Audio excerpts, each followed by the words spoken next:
আসসালামু আলাইকুম guys, welcome to my first blog. কেমন আছেন আপনারা? আশা করি আল্লাহর রহমতে সবাই ভালোই আছেন। আজকে সন্ধেবেলা আমরা সবাই মিলে একটা জায়গায় ঘুরতে গেলাম। সেই জায়গাটার নাম হচ্ছে ক্যাফে পার্ক। প্রথমে ক্যাফেতে ঢুকতেই চোখে পড়লো একটি গাছ। গাছের মধ্যে অনেক লাইটিং করা, গাছগুলো দেখতে ভালোই লাগতেছিল। তারপরে সবাই মিলে আমরা ঢুকে পড়লাম খাবারের জন্যে। সেখানে দেখি কোনো খাবার নেই, এই জন্যে আমরা না খেয়ে ওখান থেকে বের হয়ে আসলাম। তারপরে গাছের দিকে তাকিয়ে দেখি অনেকগুলো বাঁশের তৈরি কিছু খাঁচা ঝুলতেছিল। তারপরে সেখানে ওগুলোর ভিতরে দেখলাম হচ্ছে আলো। সেগুলো দেখতে অদ্ভুত লাগলো। আমি ছোটোবেলায় এই ধরনের জিনিস দিয়ে মাছ ধরতে দেখেছি। পাশেই আরেকটি গাছ দেখলাম, সাইকেলের চাকার মতো আরেকটি জিনিস, দেখে অদ্ভুত লাগলো। এগুলো কি ডেকোরেশন?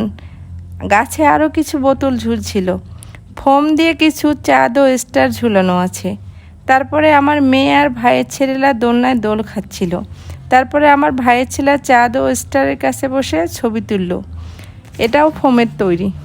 তারপর বের হওয়ার পথে একটি বাঁশ গাছ দেখলাম, গাছটা অনেক ভালো লাগতেছিল। ভিডিওটি ভালো লাগলে আমাদের পাশে থাকবেন, আমাদের চ্যানেলটিকে লাইক, কমেন্ট, শেয়ার করবেন। আজ এই পর্যন্ত, সবাই ভালো থাকবেন। আল্লাহ হাফেজ।